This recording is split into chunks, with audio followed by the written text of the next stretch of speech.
Je vous assure, que ce soit en Afrique, que ce soit au Bénin, qu'il y a des gens qui gagnent 65 millions de francs CFA avec du service.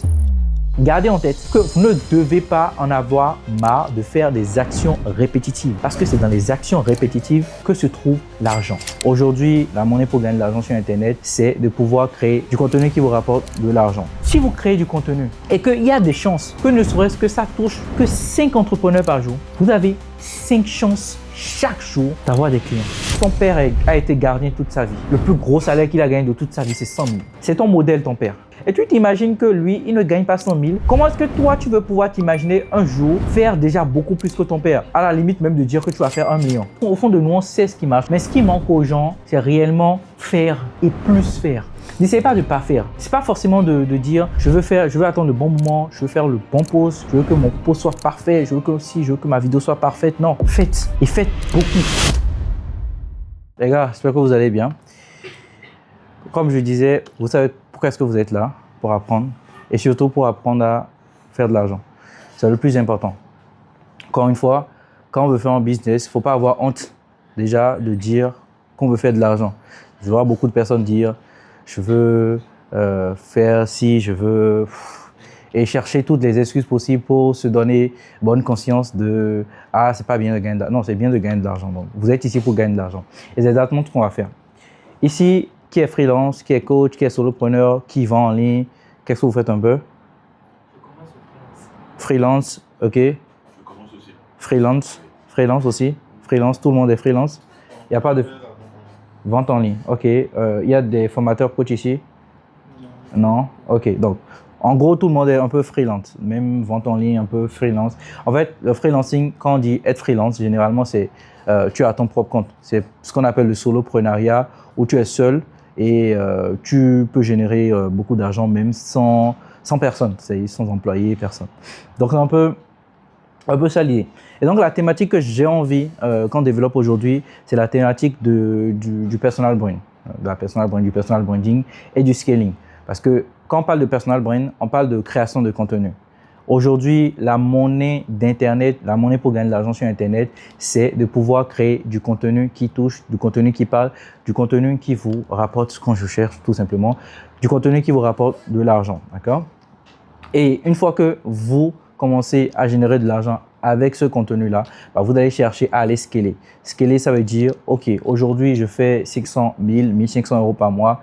J'arrive pas à dépasser ce plafond-là. Je vais aller faire 3 000 euros, 6 000 euros, 10 000 euros, 15 000, 20 000 euros. Oui, c'est possible en étant freelance. Et justement, le scaling permet ça. Le scaling permet justement de gagner plus d'argent sans forcément casser ce plafond de verre-là, d'accord? Sans forcément aller chercher plein d'employés, sans forcément vouloir devenir multinational, etc. D'accord? Vouloir tout simplement augmenter ses revenus de manière considérable et avec des big moves, comme j'appelle ça, des gros mouvements, des grosses lancées. Et donc, aujourd'hui, on va parler, donc comme je disais, de gagner de l'argent, personal branding, etc. Donc, on va parler dans un premier temps de votre pourquoi. Si aujourd'hui, je me tiens devant vous et je vous demande, OK, Falil, c'est ça, pourquoi est-ce que tu veux gagner de l'argent? Tu peux le remettre, voilà.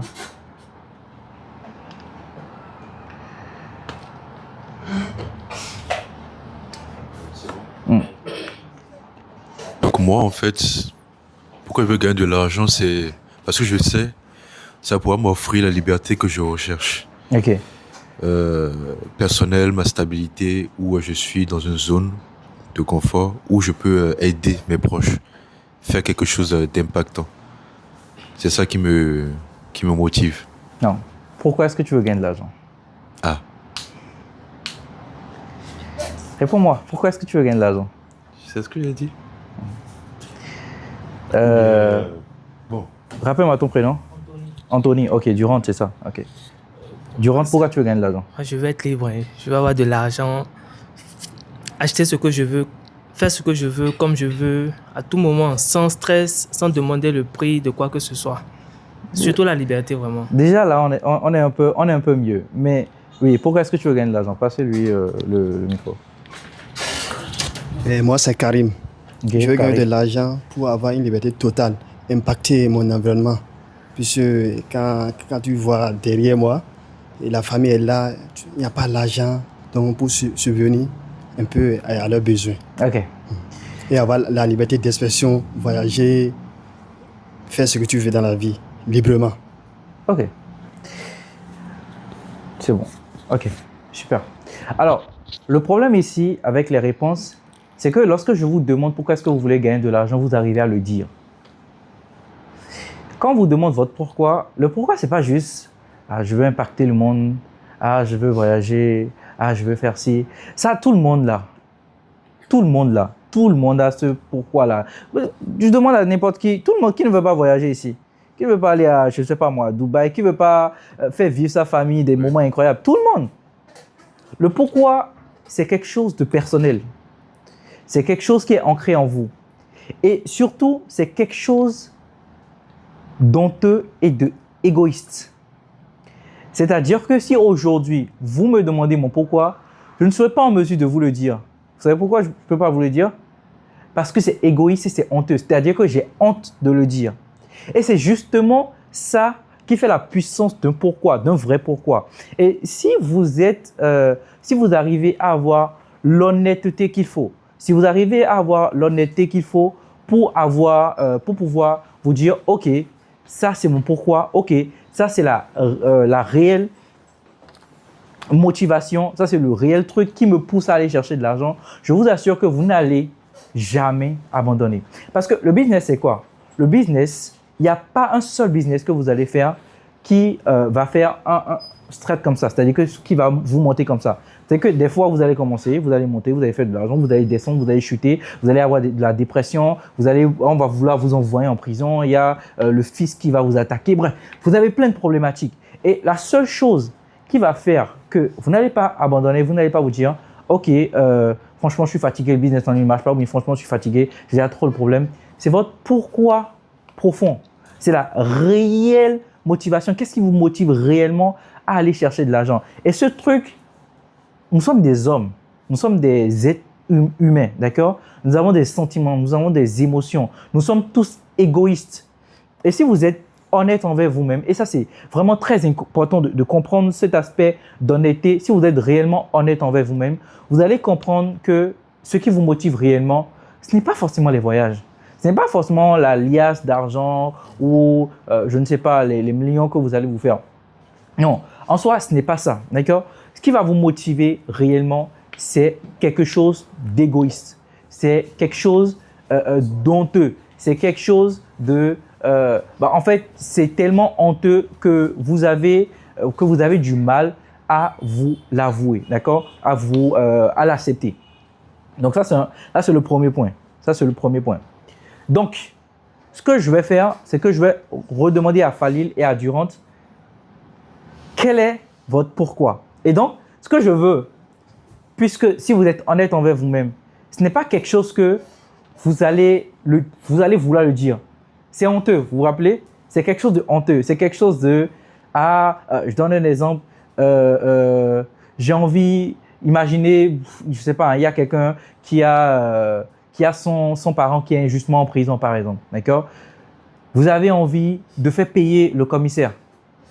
Donc, vous avez envie de gagner du pouvoir pour pouvoir faire payer ce commissaire-là. Et donc, pour gagner du pouvoir, vous avez envie de gagner beaucoup d'argent pour pouvoir avoir des relations et pouvoir faire tomber ce commissaire-là. Et donc, ça, c'est un vrai pourquoi. Ça, c'est un pourquoi qui va faire que lorsque vous serez en train de faire de la dépression, lorsque vous aurez vraiment envie d'abandonner, vous serez en train de pleurer, vous allez vous rappeler de ça. Et en fait, c'est plus fort que toutes les motivations possibles. C'est plus fort que le simple fait de vouloir gagner de l'argent. C'est plus fort que le simple fait de vouloir voyager. C'est vraiment plus fort que tout. Je vous assure. Et ça, c'est parce que c'est égoïste. Ça, c'est parce que c'est un sentiment, c'est une émotion que vous ne voulez pas montrer aux gens. C'est quelque chose, c'est une partie de vous que vous avez envie de cacher. Et c'est seulement ça qui va faire que vous n'allez pas abandonner lorsque vous allez avoir des obstacles devant vous. D'accord? Donc, Durant, je vais te reposer la question. Je vais reposer la question à chacun d'entre vous. D'accord? D'ailleurs, bienvenue aux nouveaux qui viennent d'arriver, bon, même en retard. D'accord? OK? Donc, je vais reposer la question à chacun d'entre vous. Et donc, je ne veux pas que vous puissiez me répondre. je veux que vous puissiez vous répondre à vous-même. D'accord? Donc, pas besoin de prendre le micro. Hein. Juste, vous allez vous répondre à vous-même et vous allez dire, OK, c'est bon. Et on va passer à la personne suivante. Donc, Falil, c'est quoi ton pourquoi? J'ai pas compris. Je le dis quand même. Non, ne le dis pas. Ok. Dis-toi dans ton fort intérieur. C'est bon. C'est bon? Oui. C'est quoi ton pourquoi? C'est bon? C'est quoi ton pourquoi? C'est bon? C'est quoi ton pourquoi? C'est bon? Toi aussi? Toi? Toi? Est-ce que les nouveaux, vous me suivez un peu? Ok. Je vais faire l'exercice rapidement avec un nouveau. C'est quoi ton pourquoi? Ah, j'ai pas vraiment compris la question. Oui, je te pose la question. C'est quoi ton pourquoi? Pourquoi tu veux gagner de l'argent? Pour pouvoir assurer une meilleure vie dans la vélo. Pour avoir une meilleure vie. D'accord? Ok. Ok. C'est quoi ton pourquoi? J'ai pas vraiment la réponse. Tu vois la réponse? Ok. Tu dois avoir la réponse. Je ne te demande pas de me répondre, d'accord? Tu peux te répondre à toi-même. Mais est-ce que dans ton fort intérieur, il y a une raison égoïste, une raison honteuse, une raison que tu ne pourrais pas le dire? Peut-être même si tu le dis, ça t'amènerait en prison, je ne sais pas. Une raison tellement honteuse que tu ne pourrais pas le dire, qui te pousserait à aller chercher de l'argent, mis à part le fait que tu as besoin d'argent. Tu as un vécu, tu as un passé, tu as une vie. Moi, j'en ai une. Tu en as une? Ok, garde-la en toi. C'est ça ton pourquoi. Et à chaque fois que vous aurez un problème, à chaque fois que vous avez, imaginez, vous faites une semaine, vous prospectez, ça ne marche pas, ou vous créez du contenu, ça ne marche pas, vous faites tout, vous essayez de vendre vos trucs, vous essayez de chercher de l'argent, rien ne rentre. La seule chose qui va vous empêcher d'abandonner, qui va vous permettre de continuer, c'est ce pourquoi qui est égoïste là. C'est cette raison qui est tellement égoïste, tellement honteuse, tellement en fait, peut-être mauvais même souvent, mais c'est cette chose-là, c'est cette part d'ombre en vous qui va vous permettre de ne pas abandonner. Donc, la deuxième chose que vous devez comprendre avant qu'on ne puisse rentrer, c'est que vos croyances, c'est purement ce qui vous limite aujourd'hui. Et les gens ne se rendent pas compte quand on dit cette phrase, tes croyances te limitent, tes croyances te limitent, tes croyances te limitent. Mais les gens, justement, pourquoi est-ce qu'ils ne comprennent pas, pourquoi est-ce qu'ils ne voient pas l'ampleur et à quel point cette phrase est véridique? C'est parce que si vous êtes vous n'êtes pas bourgeois, est-ce qu'il y a des bourgeois ici? Est-ce qu'il y a des gens qui sont de familles riches, ultra riches, je veux dire? Il n'y en a pas, on est d'accord. Le problème, c'est que quand on est dans une famille qui n'a pas vraiment les moyens, quand on grandit dans une famille qui n'a pas vraiment les moyens, on vient avec un background rempli de fausses croyances. C'est-à-dire que, imagine que ton père a été gardien toute sa vie. Il a toujours gagné, le plus gros salaire qu'il a gagné de toute sa vie, c'est 100 000. C'est ton modèle, ton père. Tu l'as toujours vu, ta mère n'en parlant pas, elle a du mal aussi à s'en sortir, etc. Donc, déjà, dans ta tête, mentalement, gagner plus que 100 000, c'est compliqué. Parce que tu imagines, ton père, il va faire il va travailler toute la journée, il revient tous les jours, et tu t'imagines que lui, il ne gagne pas 100 000. Comment est-ce que toi, tu veux pouvoir t'imaginer un jour faire déjà beaucoup plus que ton père? À la limite même de dire que tu vas faire 1 million. D'accord? Et là où... Parce que ce qu'on va faire ici, vraiment, si vous faites l'effort de l'intégrer en vous, ça va faire un grand changement chez vous. Moi, le changement a été fait déjà à un moment, mais là où le changement a été fait vraiment, de manière vraiment marquante, c'est lorsque j'ai commencé à côtoyer des gens qui faisaient 20 millions, 30 millions, 40 millions. Je vous assure que dans ce pays, en Afrique, même, c'est-à-dire que ce soit en Afrique, que ce soit au Bénin, je vous assure qu'il y a des gens qui gagnent 65 millions de francs CFA avec du service. Je ne dis pas qu'ils sont solos, ils ont peut-être deux équipes autour d'eux, mais il y a vraiment des gens qui, avec du service, font 65 millions de francs CFA. C'est-à-dire qu'ils facturent à des entreprises. Et ces gens-là, je les côtoie. Des gens qui font 20 millions, 30 millions, 40 millions par mois. Je ne parle pas de chiffre d'affaires annuel, par mois. Ces gens-là, je les vois, même si on n'est pas hyper proche, je les vois. C'est-à-dire que des gens qui font vraiment des chiffres exceptionnels. Et quand tu vois ce genre de personnes, quand tu côtoies ce genre de personnes, quand tu es avec ce genre de personnes, tu te rends compte que, mais en fait, on m'a menti toute ma vie. C'est-à-dire qu'il y a vraiment de l'argent qui circule. Et donc, je ne dois pas prendre le background que j'ai eu depuis mon enfance, le fait que j'ai vu mes parents galérer, le fait que j'ai vu mon père ne jamais compter 150 000 de toute sa vie. Je ne dois pas laisser ça rentrer dans ma tête et me dire que gagner 150 000 c'est compliqué ou 150 000 c'est de l'argent. Dès le moment où tu mets 150 000, 1 million, 2 millions sur un piédestal, c'est-à-dire que tu te dis que 1 million c'est vraiment un truc incroyable, c'est fini, tu vas pas le faire. Parce qu'à chaque fois que tu vas vouloir le faire, il y a quelque chose qui va te dire c'est louche. Non, ça ne peut pas être aussi facile. Tu vois, mon père, il a galéré toute sa vie, il n'a jamais compté 1 million. Ou ma mère a galéré toute sa vie, elle n'a jamais compté 1 million. Et moi, je vais le faire facilement. Non, il y a un truc louche. Et c'est ce qui pousse les gens à penser que si tu veux gagner de l'argent, il faut que tu sois dans une secte. Il faut que tu sois dans des trucs louches. Il faut que tu vendes de la drogue. Il faut que tu vendes ci. Il faut que tu vendes ça. Il faut que tu vendes ci. Non. Les gens gagnent vraiment beaucoup d'argent. Beaucoup d'argent en faisant du service, en vendant du service, en vendant des produits. D'accord? En vendant des produits. Et donc, là, vous devez commencer à détruire ces croyances-là de votre tête. Première croyance courante à détruire de votre tête, 1 million, c'est rien. Vraiment, littéralement, 1 million, c'est rien. Je vous assure que si vous vivez vraiment dans Cotonou vrai, ou même, je ne sais pas moi, Abidjan, Bamako, peu importe, dans chacune des villes en Afrique, lorsque vous allez vous rapprocher des vraies personnes, c'est parce qu'ils ne sautent pas. Vraiment, il y a des gens qui claquent 3 millions en une soirée. Juste en une soirée, comme ça, un week-end. Et vous devez voir les choses de cette perspective-là. Et ce n'est pas des gens qui sont dans des sectes, hein. Des gens qui gagnent légalement leur argent en rendant des services ou d'autres en vendant des produits, que ce soit physiques ou des produits digitaux, donc des formations, etc. Donc, comprenez déjà que les gens gagnent beaucoup d'argent. On va prendre peut-être mon exemple, d'accord? Novembre, mon assistante est là, c'est à mes dashboards. Elle peut vous dire combien on a fait. On a fait 15 millions en novembre. On a fait 15 millions en novembre. Et je n'ai pas de tête. Je vous assure, je ne suis pas dans une secte. Si vous voulez savoir.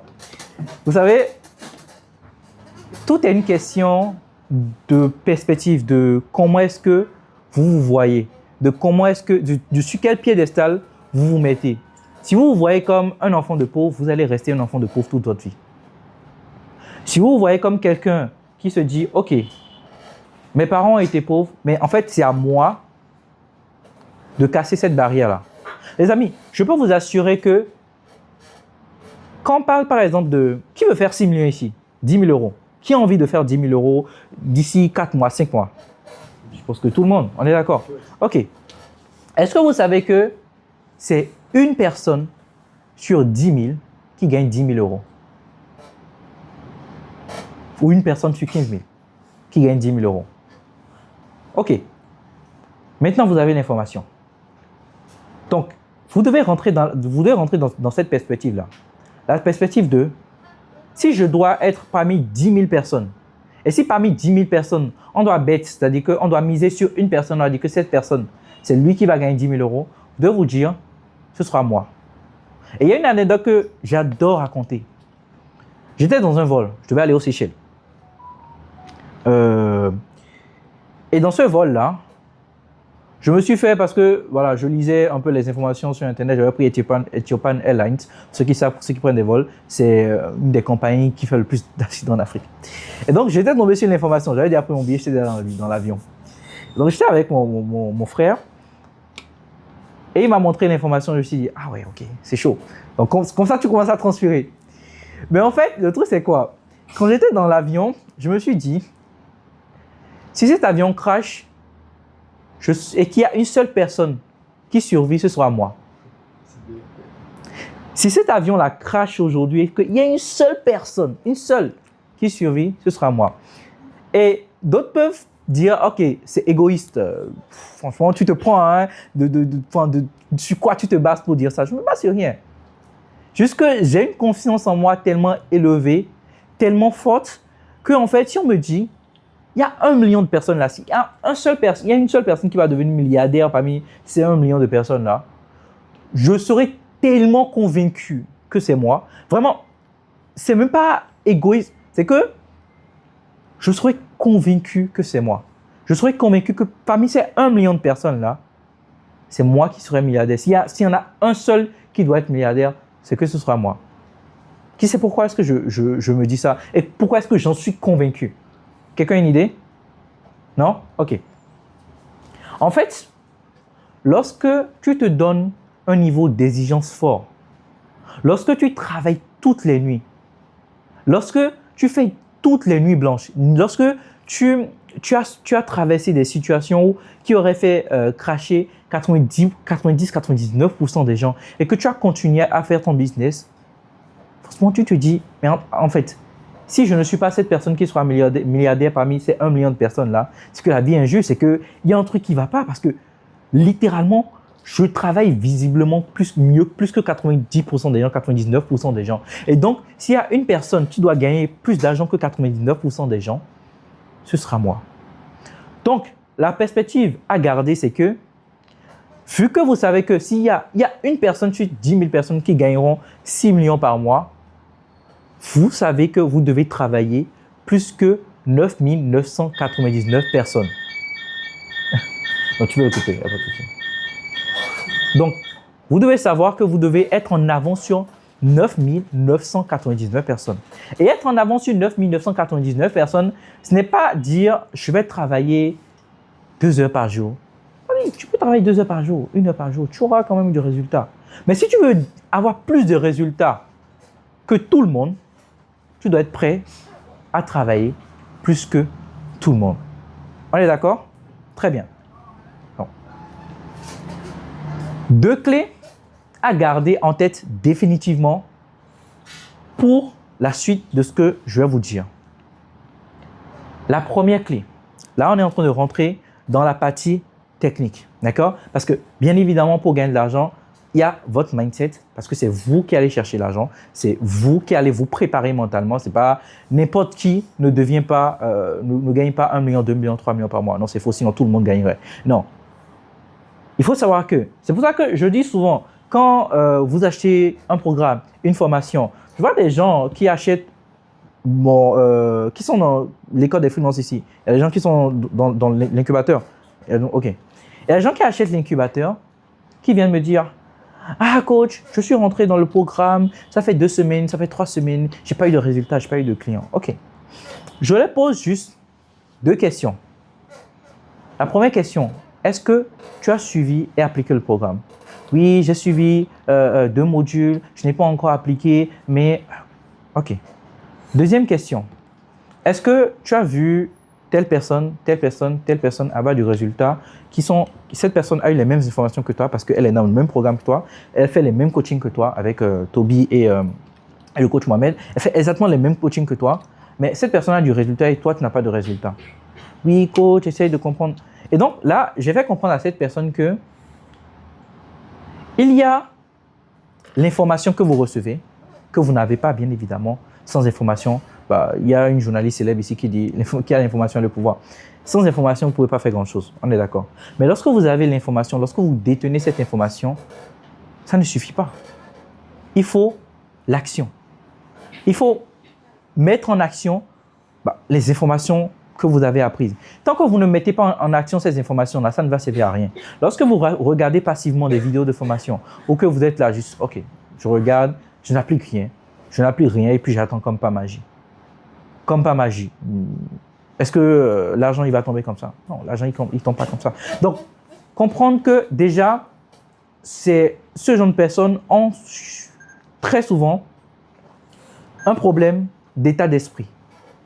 Ce genre de personnes, en fait, le problème qu'ils ont, c'est qu'ils ont du mal à s'identifier en tant que personne qui gagne de l'argent, en tant que personne qui réussit. Lorsque tu t'identifies, tu te dis, moi je suis une personne qui est prête à tout. Peu importe. Peu importe, moi je suis une personne qui va tout casser. Et donc moi j'ai l'habitude de dire, si tu ne prends pas mon programme, si tu ne prends pas l'incubateur, tu vas réussir si tu dois réussir. Nous on est là juste pour accélérer le processus avec les informations qu'on va t'apporter. Mais quelqu'un qui a la haine, qui a vraiment le bon mindset, qui a le mindset de quelqu'un qui réussit, qui a l'état d'esprit prêt et qui comprend certaines choses comme le fait que 1 million, c'est rien, comme le fait que ce n'est pas parce que dans mon entourage, personne ne gagne beaucoup d'argent que moi, je ne vais pas gagner de l'argent. Ce n'est pas parce que dans mon entourage, on me rappelle tout le temps que je suis au moins que rien, que mon père n'a rien fait, que ma mère n'a rien fait, que mon grand-père n'a rien fait, que mon grand-père, que mes arrière-grands-pères, que moi, je ne serai pas la personne qui va casser ça.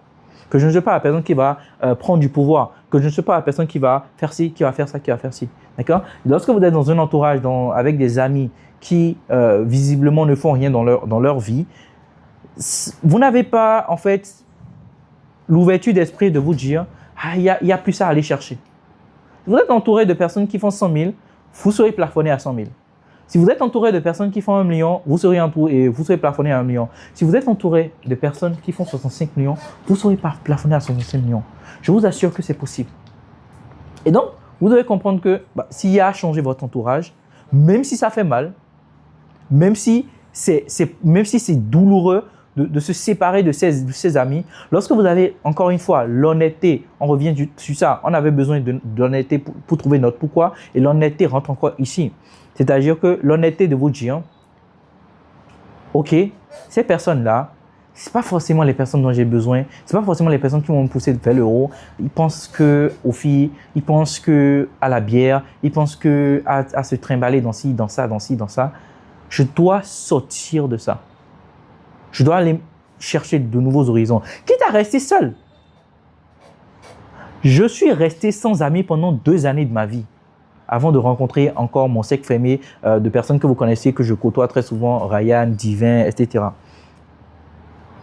Et vous devez être prêt à faire ce sacrifice-là, à vous dire, je suis prêt à rester seul, même si je coupe mes amitiés, parce que je sais qu'ils ne m'apportent rien. Et j'essaye de leur parler, ils ne veulent pas essayer d'avancer. C'est toujours les mêmes sujets qui n'apportent rien, c'est toujours les mêmes sujets qui ne font pas évoluer. C'est dur. Et c'est difficile même de se dire que vous allez le faire. Mais si vous pensez vraiment à vous, et que, encore une fois, vous êtes égoïste, c'est ce que vous allez faire. Et donc, la première clé à comprendre, c'est de comprendre que l'argent se trouve dans l'action répétitive et ennuyante. L'argent se trouve dans l'action répétitive et ennuyante. Vous n'allez pas pouvoir gagner de l'argent si vous en avez marre de faire les actions répétitives. Vous n'allez pas pouvoir gagner de l'argent si vous êtes fatigué, si vous trouvez que cette action que vous faites là, ce truc qu'on vous dit de faire tous les jours, c'est ennuyant, c'est pas assez stimulant, c'est pas assez fun, c'est pas assez SC, c'est pas assez ça. Vous n'allez jamais avoir gain de cause. On va prendre un exemple très simple. Qui crée du contenu sur les réseaux sociaux ici? Il y en a? Vous pouvez lever les mains. Ok, Falil. Toi, c'est quoi ton prénom? Harry. Ok, toi aussi. Ok, qui d'autre? Toi? Durant, tu ne crées pas? Ok. Pour ceux qui créent du contenu, ceux qui ont déjà créé du contenu, est-ce que ça vous est déjà arrivé de vous dire « Ah, aujourd'hui, je ne vais pas créer du contenu parce que ça ne marche pas ». Parce que la dernière fois, j'ai eu 10 likes là, franchement, c'est pas bien. Je suis fatigué, ça ne donne rien. C'est bon? C'est arrivé? C'est déjà arrivé? C'est déjà arrivé? Ok. Est-ce qu'il y en a un parmi vous, ça dépend, est-ce qu'il y en a un parmi vous qui a déjà eu au moins un client grâce à la création de contenu? Ou un client qui a déjà vu son contenu une fois? C'est-à-dire que toi, ok, qui d'autre? Toi aussi, ok. Donc, il y a au moins un client qui est venu vers vous parce qu'il a vu votre contenu, il a kiffé, ou tout simplement, il est votre client, il a vu votre contenu et puis ça l'a mis en confiance. C'est déjà arrivé. Pourquoi alors est-ce que vous arrêtez de faire du contenu? Puisque je vois toujours des gens qui créent du contenu, ils ont des clients et tu leur demandes, ok, c'est quoi ton système d'acquisition? Je crée du contenu. C'est la seule manière pour moi d'avoir des clients. Parce que de temps en temps, il y a des clients qui viennent, qui voient, qui m'écrivent et puis etc. Ok. Pourquoi tu as arrêté de créer du contenu? Ah, ça ne marche pas trop, j'ai 10 likes. Ok, tu as 10 likes. Mais est-ce que ça marche? Est-ce que quand tu fais du contenu, même si c'est 10 likes chaque 10 jours, là, c'est que 10 likes sur 10 jours, est-ce que ça t'amène au moins un prospect? Oui, il y a des gens qui viennent, mais qui n'achètent pas. Ok. Sur 5 prospects ou sur 10 prospects, allons, allez-y. Sur 10 prospects, ça veut dire que tu es vraiment pas bien du tout dans le closing, tu ne sais pas closer des clients. Ok, sur 10 prospects, tu as un client. D'accord? Quand tu fais un post, même si tu as 10 likes, ou bien disons que quand tu fais un post par jour pendant une semaine, ça t'apporte 5 prospects. D'accord? Donc, je prends les probabilités les plus faibles. Hein. Donc, quand tu as 10 prospects, au moins il y a un seul qui achète. Au moins, au minimum, il y a un qui achète. Bien. Quand tu publies tous les jours, pendant 10 jours, et pendant une semaine plutôt, pendant 7 jours, tu as au moins 5 prospects. OK. Est-ce que tu sais comment est-ce que tu vas faire pour avoir 2 clients dans la semaine? Qui sait comment faire pour avoir 2 clients dans la semaine? Augmenter le nombre de fois que Le nombre de fois que tu crées du contenu.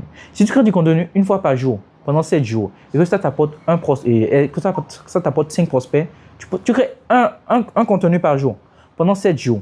Ça t'apporte un prospect et 5 prospects, non, par exemple. Pour avoir 10 prospects, tu as besoin de créer 2 contenus par jour pendant 7 jours. Statistiquement, c'est qu'au moins 2 contenus par jour pendant 7 jours.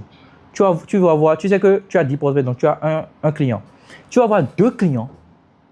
Tu fais 4 contenus par jour pendant 7 jours. Don't care de like. Don't care about les commentaires. Enfin, tu t'en fous. Est-ce que tu veux devenir un influenceur ou est-ce que tu veux gagner de l'argent? Je dis toujours, l'argent se trouve dans les actions répétitives. Et on va voir ça à la fin. Quand tu prospectes des gens, qui fait de la prospection ici? Qui prospecte aussi? Ok, tu prospectes. Quand tu prospectes, statistiquement à peu près, combien de clients tu prospectes ou combien de prospects à qui tu écris, combien de fois tu prospectes pour avoir un client, statistiquement, un peu à la volée comme ça? normalement. J'écris au moins à 10 personnes par jour. 10 personnes par jour. Ouais. Et sur 10 personnes par jour, est-ce que tu as un prospect? Non, je dis sur le nombre de prospects total, c'est-à-dire qu'avant d'avoir un prospect, tu écris à peu près à combien de prospects? 50. 50 à peu près. Ouais. OK. Donc, ces 50 prospects, tu fais ça sur combien de temps à peu près? 50 prospects en une semaine. En une semaine. OK. Pourquoi est-ce que, déjà, on va revenir sur ça. On va revenir sur ça. Déjà, pourquoi est-ce que tu ne fais pas du volume? Pourquoi tu ne fais pas 50 en une journée? Puisque quand tu fais 50, tu as un client. Pour avoir un client par jour, tu fais 50 par jour. On va revenir dessus. OK. Très bien. Donc, tu sais très bien que pour avoir des clients, tu dois prospecter encore et encore. Le problème de la plupart des gens, c'est que quand ils commencent à prospecter, ils se disent « Ah, ça ne marche pas super bien. Ah si, ah ça. » Mais non, ils n'ont pas d'autre solution. Hein. Ils n'ont pas une autre solution, ils n'ont pas une autre alternative. Mais ils vont arrêter ce qui leur apporte aujourd'hui. Même si c'est sur 50 prospects, tu as un seul client, ils vont arrêter ce qui leur apporte aujourd'hui un seul client. Parce que ça ne marche pas bien. Ça ne marche pas bien, mais ça marche. Et donc, c'est en faisant que tu vas voir, ah ok, ce truc que je fais, je peux l'améliorer. Ah, la création de contenu que je fais là, il y a un petit truc que je peux améliorer là. Il y a celui que j'ai fait le mardi a eu plus de résultats que celui que j'ai fait le jeudi. Je peux essayer d'améliorer un peu, de faire un truc comme ça pareil et d'itérer. Donc, gardez en tête que vous ne devez pas en avoir marre de faire des actions répétitives parce que c'est dans les actions répétitives que se trouve l'argent. Deuxième clé. Donc ça, je vais revenir là-dessus. Donc, il faut comprendre. Est-ce qu'on peut poser la question? Oui, si tu as une question, tu peux la poser. Ok. Passe-lui. Vous dites de ne pas avoir marre de faire des actions répétitives. Oui, Quand c'est ennuyant, on n'a pas envie de faire ça. oui. Comment est-ce qu'on fait quand même des choses ennuyantes pour... Selon on a toi. parlé d'accord du pourquoi. Voilà. Voilà. Mais le pourquoi est là, mais... Je t'assure que si ton pourquoi est vraiment puissant et égoïste, peu importe ce que... Si tu sais que c'est ça qui va te rapprocher de ton objectif, tu vas le faire. Moi, j'ai un pourquoi hyper égoïste, que je ne dis à personne. Hyper égoïste, hyper honteux. Et à chaque fois que je me rappelle de ça, je sais pourquoi est-ce que je fais. Je sais pourquoi est-ce que je fais les actions que j'ai à faire. C'est très important.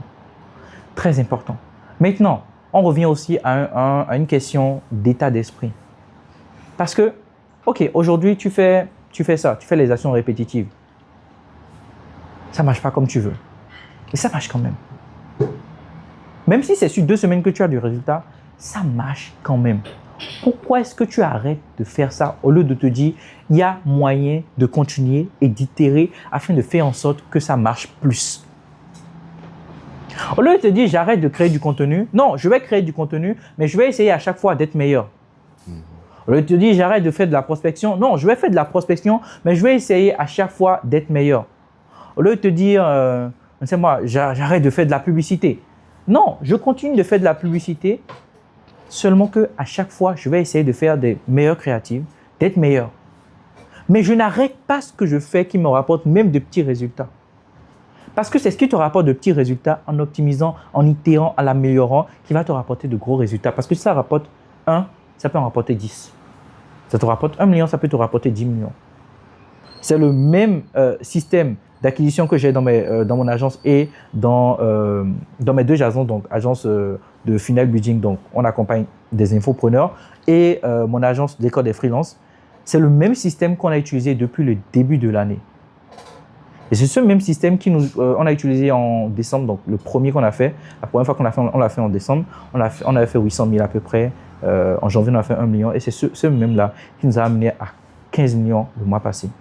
Et en janvier, on va faire plus nos 2 entreprises confondues. Donc, vous devez comprendre que l'argent vraiment se trouve dans les actions répétitives. Ne changez pas ce qui marche. C'est la pire erreur. On va revenir sur ça parce que c'est en corrélation avec la deuxième clé. Vous allez vous en rendre compte, vous allez tout comprendre. Donc, déjà, il faut comprendre que tout part d'un bon produit. Tout part d'un bon produit. Regarde. Non, reviens sur... Ouais, voilà. Tout part d'un bon produit. Qui ici a un produit?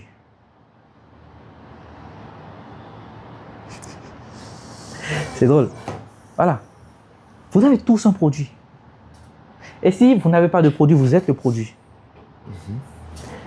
Si vous voulez gagner de l'argent, vous avez un produit. Prestataire de service ou coach, que ce soit prestataire de service, que ce soit coach, faites du B2B, vous travaillez avec des entreprises ou avec des entrepreneurs. Vous vendez quoi? Du temps. Vous vendez du temps. Vous vendez votre temps. Tu fais de la prestation de service, tu fais du funnel building ou du copywriting. D'accord? Tu fais du copywriting. C'est ton temps que tu prends, que tu mets à la disposition des entreprises, que tu échanges contre leur argent. Donc, le produit ici, c'est ton temps. Comprendre ça. Si vous êtes formateur, vendeur en ligne, donc vendeur de produits digitaux, vendeur en ligne tout simplement, vous êtes en B2C, donc votre produit, c'est soit votre formation ou votre produit, donc ce que vous vendez. Donc, chacun d'entre vous ici a un produit. À moins que personne ne fait ni de la prestation de service, ni de la vente en ligne. Chacun d'entre vous. Vous êtes freelance dans forcément un de ces domaines. Si vous n'êtes pas un formateur freelance, vous êtes un coach freelance ou un prestataire freelance ou un vendeur en ligne en freelance. Donc, vous n'êtes pas une multinationale. Vous êtes des solopreneurs. Vous entreprenez seul de votre côté, de votre coin. Donc, comprenez que tout part du produit. Fali, c'est quoi ton produit? Majoritairement mon temps. Oui. Qu'est-ce que tu échanges? C'est quoi, avec quoi tu échanges ton temps? Qu'est-ce que tu fais de ton temps pour gagner de l'argent?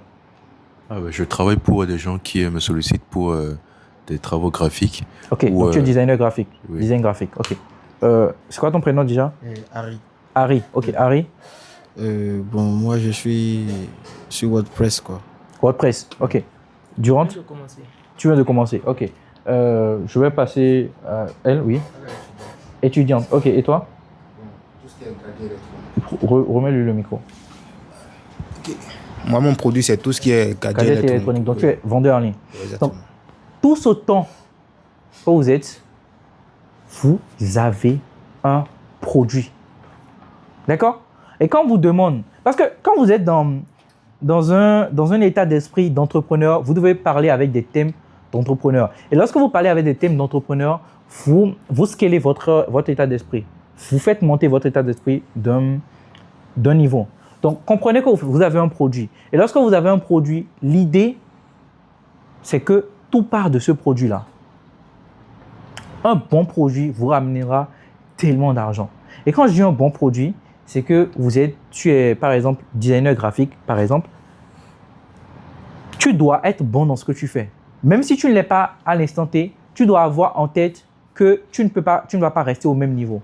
Parce qu'au mieux tu améliores ton produit, au mieux tu vas avoir de la récurrence qui en bouffe. Au mieux tu vas gagner de l'argent. Donc, tout part d'un bon produit, d'accord?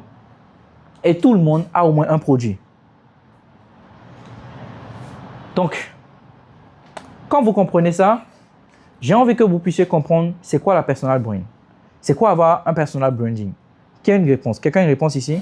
C'est quoi une personal brand? Oui. Quelqu'un a le passe sur le micro? Oui. C'est, bon, je vais dire peut-être un concept de se travailler soi-même en tant que produit qu'on présente, à travers lequel on acquiert des demandes de service, ce genre de choses. D'accord. Ok. Quelqu'un d'autre veut répondre? Oui, vas-y, passe-lui ça. Oui, bonsoir tout le monde. Oui. Bon, vu que moi je fais dans la musique, donc lorsqu'on parle de personal branding, c'est en quelque sorte l'image de toi qui est là lorsque tu es absent. Donc c'est un truc que tu travailles, que ce soit les couleurs, peut-être les logos, bon, tout ce qui t'entoure au fait, de telle sorte que lorsqu'on voit, même quand tu n'es pas là, on sait que c'est toi au fait. Ok, très bien. Passe. Donc, je vais vous reposer une nouvelle question. C'est quoi une bonne personal brand? C'est quoi avoir une bonne personal brand? Khalil, tu peux répondre? Tu as une réponse? Tu as une réponse? C'est quoi avoir une bonne personal brand? Quelle réponse? Ok, vas-y, passe. Ouais, ok, tu veux parler? C'est quoi avoir une bonne Je pense qu'avoir une bonne personal branding, c'est peut-être que même sans que tu ne mettes ta signature sur tes œuvres, sur ton contenu et tout, que les gens puissent reconnaître comme Nike. À chaque fois on connaît Nike à travers son logo. Pas besoin de forcément dire que ça c'est un Nike avant qu'on dise c'est un Nike. C'est un élément, c'est pas mal, c'est pas mal. C'est un élément.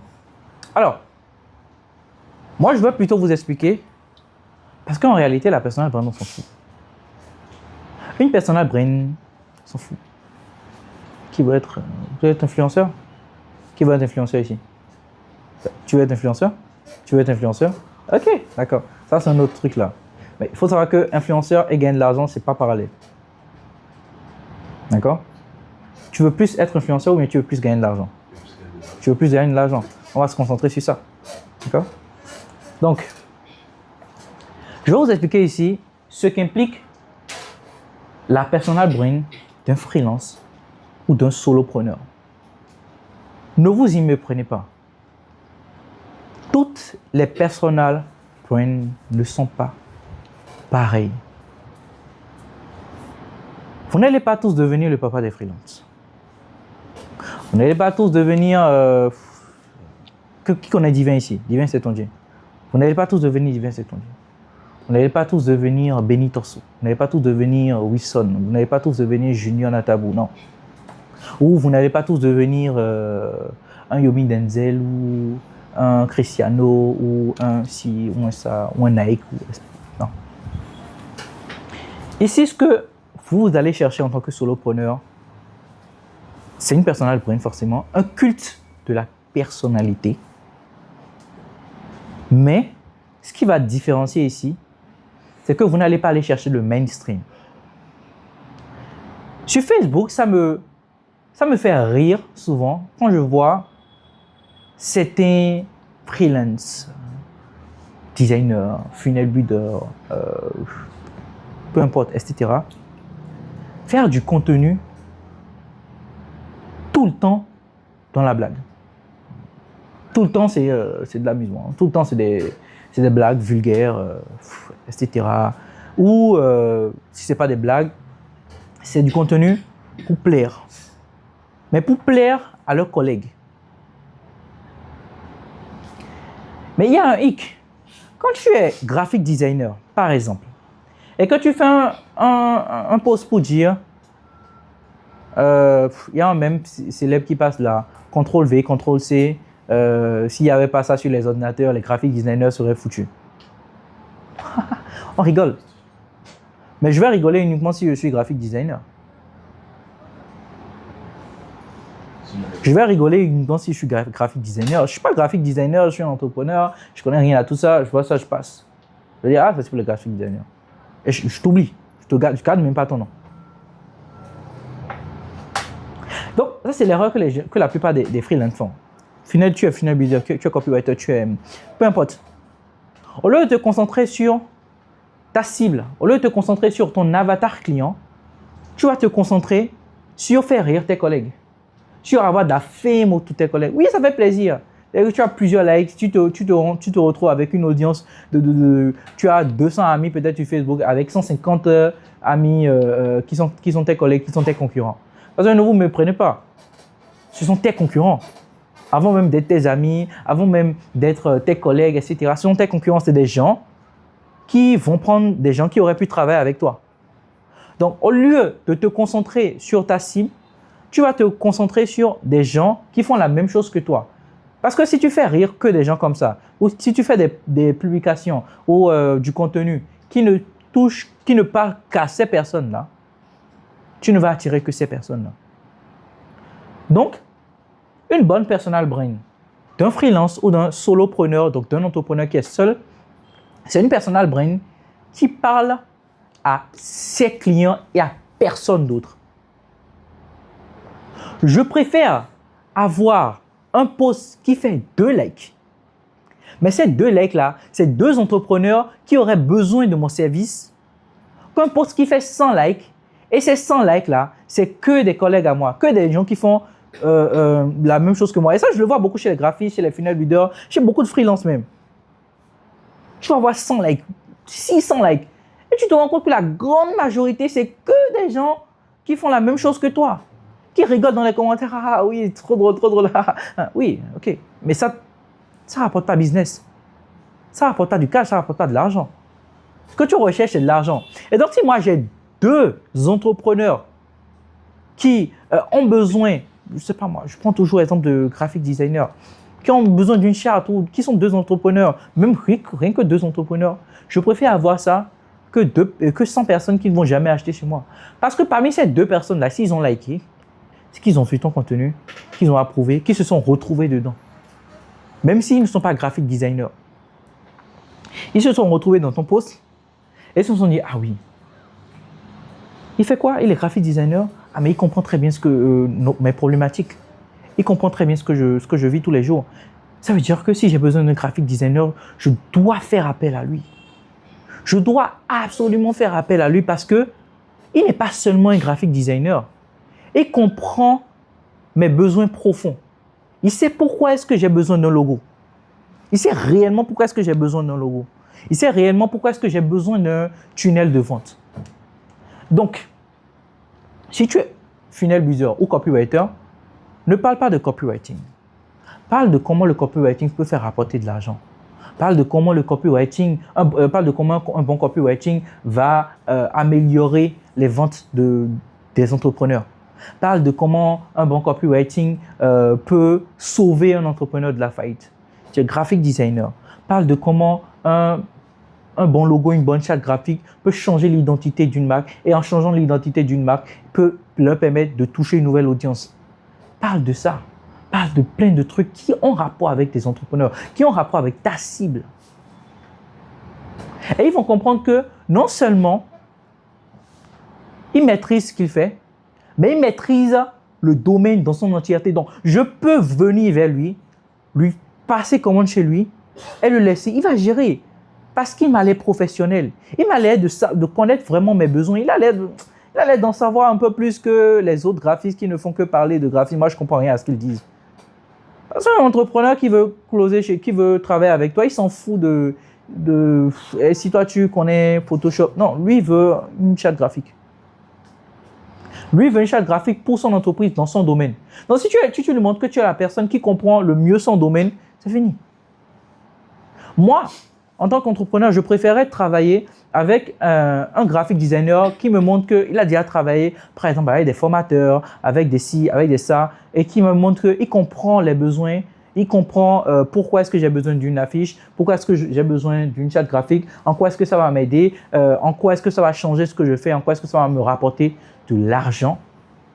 Et si je vois qu'il comprend ça par rapport après avoir regardé ses contenus, donc par rapport à ses contenus, si je vois ses contenus, je vois qu'il comprend ça, mais je préfère chez lui que le graphic designer qui passe son temps à montrer des beaux logos sur Facebook. Tu peux être graphic designer. Est-ce que tu sais que tu peux être graphic designer sans jamais montrer un seul design sur ton profil et quand même avoir des gens qui viennent vers toi? Est-ce que tu sais ça? Et quand même faire plus d'argent. Parce qu'aucun client, je vous assure qu'aucun client n'est sensible à « Ah, c'est joli, ah, si ». Non. Par contre, ce à quoi tous les entrepreneurs sont sensibles, la moula, l'argent, le cash.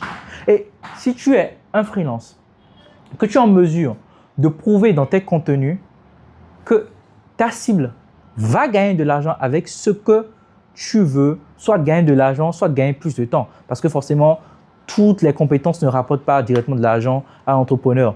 Même si c'est de façon indirecte, c'est-à-dire que tu peux faire gagner du temps. Si tu es assistant, par exemple, tu vas faire gagner du temps, forcément. Donc, tu dois, dans tes contenus, pouvoir faire en sorte que un entrepreneur qui le lit, je dis bien un entrepreneur qui le lit, puisse dire « Ah, ce gars-là peut me faire gagner de l'argent, ce gars-là peut me faire gagner du temps, ou ce gars-là peut m'éviter de perdre de l'argent. » Donc, pour les comptables, les fiscalistes, etc., ou d'autres compétences. Donc, ça, c'est très important à comprendre. Et ça, c'est ce qu'implique une personal brand d'un freelance. Donc, à partir de maintenant, premièrement, tout le monde, vous allez commencer à créer du contenu. Tout le monde. Vous êtes combien? 3, bref, autant que vous soyez. Vous devez tous déjà commencer à créer, à vous mettre dans la tête que ce soit vous faites votre premier contenu. Qui me fait la promesse? Tout le monde. Levez la main. Tout le monde. Tout le monde. Tout le monde. Je veux voir la main de tout le monde. Super. Tout le monde doit créer du contenu ce soir. Tout le monde. Maintenant, deuxième chose. Tout le monde doit comprendre que son contenu ne doit pas être essayé de plaire à mes collègues, à ceux qui font la même chose que moi, mais aux entrepreneurs que je cible. Si tu cibles les entrepreneurs dans la cosmétique, parle de cosmétique, ça marche mieux. J'avais dans la toute première vague de l'école des freelances, j'avais encadré un gars comme ça qui travaillait uniquement avec des entrepreneurs dans la cosmétique. Ça a super bien marché. Parce que tu parles de leurs problématiques. Quelqu'un dans la cosmétique vient sur ton profil, même si tu es designer graphique, même si il était média buyer, même si tu es média buyer et qu'on voit sur ton profil que tu parles de cosmétique, que tu comprends les enjeux du business. Parce que les entrepreneurs, on est égoïstes. On veut quelqu'un on veut sentir que la personne, il est in dans notre business. C'est-à-dire qu'il comprend notre business dans tous les sens du terme. Il comprend mon business, donc je n'aurais pas à trop parler. Il sait déjà. Voilà, il sait déjà. Et c'est là où c'est plus facile de passer commande. D'accord? Donc, qui a déjà posté du contenu parmi vous, mais n'a eu aucun résultat en termes de clients ici? Toi? Toi? Qui encore? Toi? Ok. Je vais prendre toi. Montre-moi tes réseaux. Tu crées du contenu où? TikTok, Facebook. TikTok, Facebook. Je peux voir ton contenu sur TikTok? Mais là, je ne suis pas connecté. Ok, qui est connecté peut me montrer ce qu'il fait. Tu peux me montrer? Moi, j'ai commencé, mais j'ai arrêté. Ok, tu me montres. Okay.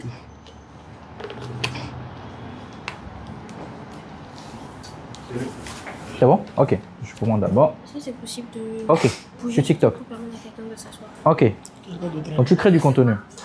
Ok, il y a des contenus qui font 58 000 likes. Il y en a qui font 127 likes. Est-ce que tu abandonnes? Voilà. Par exemple, ça c'est un excellent exemple. Ici, nous avons un compte TikTok, d'accord, qui pendant longtemps n'a pas dépassé 1000 vues. Même difficilement 500 vues. Il a continué, et je vois un contenu ici qui a fait 58 000 vues. D'un coup, directement. Sans la publicité. Tu avais fait de la publicité? Sans la publicité. Et donc, c'est là où je vous parlais de résilience. Les actions répétitives. Beaucoup de personnes, tu peux prendre? Beaucoup de personnes dans son cas auraient fait du contenu. Ok, je ne dépasse pas 300 vues. Je ne dépasse pas 100 vues. Je ne dépasse pas. Je suis fatigué. Ça n'a pas donné. Alors que peut-être que c'est demain, quand il aura fait le contenu de demain, que ça aurait explosé. S'il avait arrêté, son dernier contenu avait fait 128 likes. 128 vues, pardon. Celui d'avant, c'est ça? Ok. Et celui qui a suivi après, automatiquement, 58 000 vues. Les actions quotidiennes. Vous devez en faire une habitude. Tu dois mettre ça dans ta routine. Je me lève aujourd'hui, je crée du contenu à 7 heures. Tu peux même te dire, si je ne crée pas du contenu à 7 heures, je sais pas, je donne 5 000 à mon frère. Ou tu fais un deal avec ton frère, tu dis, aujourd'hui, si je ne crée pas du contenu là, je te donne 5 000. Ça va te pousser à créer du contenu. Ça doit rentrer dans une habitude. Créer du contenu. Créer, surtout si vous êtes freelance. Si vous créez du contenu et qu'il y a des chances que ne serait-ce que ça touche que 5 entrepreneurs par jour, vous avez 5 chances chaque jour d'avoir des clients. Je n'ai pas parlé de 5 collègues, de 5 entrepreneurs. Vous faites des posts, ça va toucher vos collègues, ça va toucher plein de gens. Mais si ça parle à une catégorie de personnes, donc les entrepreneurs, dans un secteur donné, peu importe, si ça leur parle, vous avez gagné. Ne cherchez pas les vues, cherchez l'argent. Après, tu peux chercher à être influenceur après. Si moi je veux être influenceur aujourd'hui, j'ai une équipe que je peux mettre en place pour commencer à bombarder, je vais commencer à dire n'importe quoi sur les réseaux et puis c'est fini. Tu vois. Donc, ne cherchez pas forcément les vues si vous voulez gagner de l'argent. Cherchez les bonnes vues, les bonnes personnes. Cherchez à être vu par les bonnes personnes. Et ça, c'est pas compliqué. C'est dans le message et dans le canal, forcément. Dans le message et dans le canal. Dans le message, pourquoi? Dans le message, parce que c'est le message qui parle. C'est en lisant le message que moi, en tant qu'entrepreneur, je m'identifie. Et je me dis, je m'identifie à cette problématique-là qu'il a énoncée. Je m'identifie à ce post-là qu'il a fait, à ce contenu-là qu'il a fait. Je like. Ou je garde ce gars en tête. Il fait du bon contenu. Il est graphic designer. Ok, je le garde dans un coin de la tête. Donc, il y a la règle. Il faut qu'un prospect vous voit 7 fois avant de passer commande chez vous. C'est la règle des 7 fois. Il faut qu'un prospect vous voit en moyenne 7 fois avant de passer commande chez vous. Et donc, tu comprends que tu dois être régulier dans ta création de contenu. Donc, c'est que si tu veux avoir des clients en même temps, là, fais 7 posts par jour. Il te voit 7 fois. Ou au moins, il a la chance de te voir au moins 3 fois. Et le lendemain, il te voit 3 fois. Et après, il te voit 1 fois. Et il se dit, ce gars, il est bon quand même. Et il est bon quand même, il est présent. Oui. Vas-y, le micro.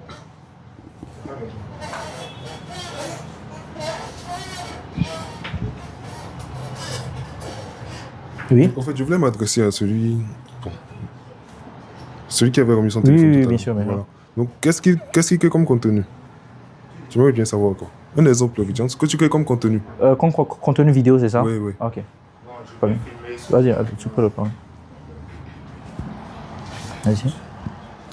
Supposons maintenant, je peux filmer l'adaptateur là et parler derrière, expliquer ce à quoi ça sert. J'en sais pourquoi la personne a vraiment besoin de ça et tout. Le but, c'est de vendre. Oui. Je ne fais pas la vidéo sur toi, je peux poster 10 vidéos par jour. Je comprends. C'est bon. Donc, c'est ouvert. Mais là, c'est toujours pas connecté. Au moins, ça, c'est ouvert. Donc, lorsque vous lisez, par exemple, la bio, vous avez remarqué qu'il y a une polyvalence au niveau du compte. Vous voyez un peu. Donc, il y a certains postes qui prennent, mais pas forcément pour vendre. Et la majorité des postes que j'ai fait, où j'ai vraiment vendu derrière, c'est ça n'a pas fait de vue. Forcément, oui. Ça, c'est logique. Les postes qui vendent ne font pas de vue. Oui. Maintenant, est-ce que vous pensez que la polyvalence du compte peut agir négativement sur... Oui. En fait, il y a deux choses. Oui. Premièrement, tu peux remettre le micro là-bas. Okay. Premièrement, il faut comprendre que niche is rich. L'argent se trouve dans la niche. C'est courant chez les Américains. Au mieux tu te niches, au plus tu vas avoir des clients et au plus tu pourras facturer cher. Je prends l'exemple très simple.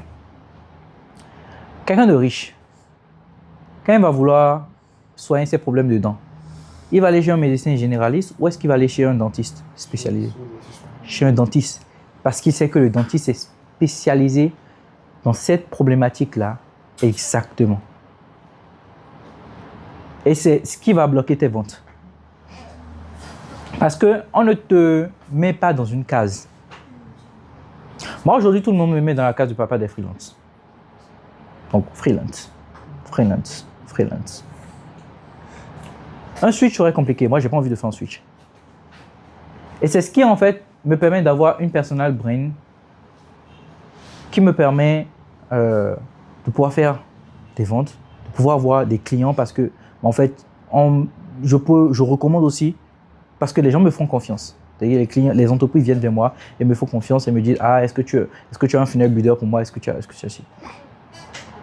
Parce que je parle uniquement d'un seul sujet, freelancing. Donc, si tu es graphic designer ou tu es funnel builder ou tu es copywriter et que tu commences pas à parler, et tu es copywriter, que tu commences pas à parler de graphic design, on se perd. Lundi, j'ai vu, tu prends ton téléphone.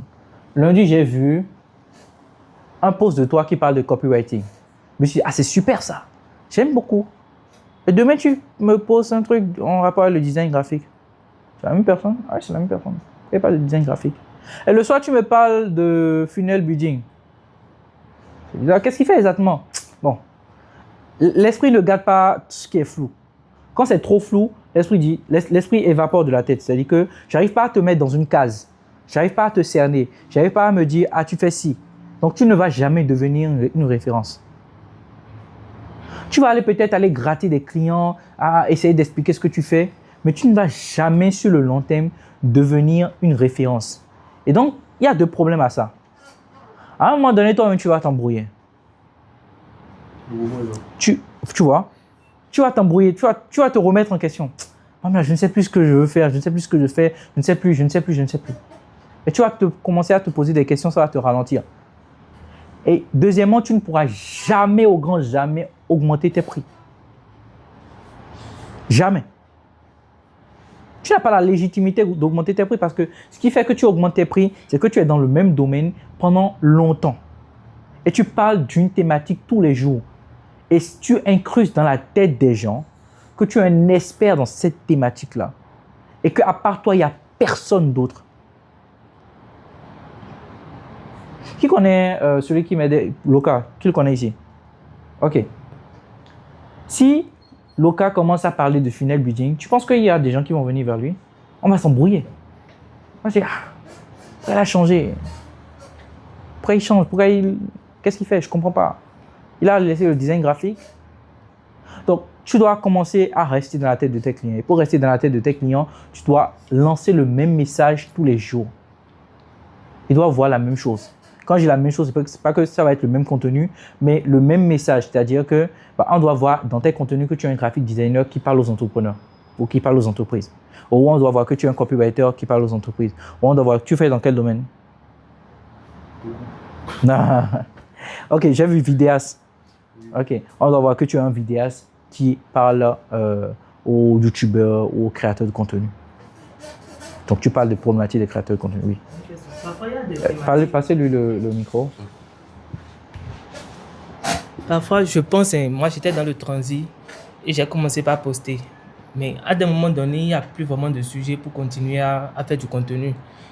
Et donc, bon, à un moment donné, on est obligé de s'arrêter. Ok, à la fin, on va voir ça. Il y a toujours des sujets. D'accord? Ah, c'est bon. Il y a toujours des sujets. Il y a toujours à déconstruire. Il y a du recyclage. Il y a du recyclage que tu peux faire. Tu peux recycler du contenu. D'accord?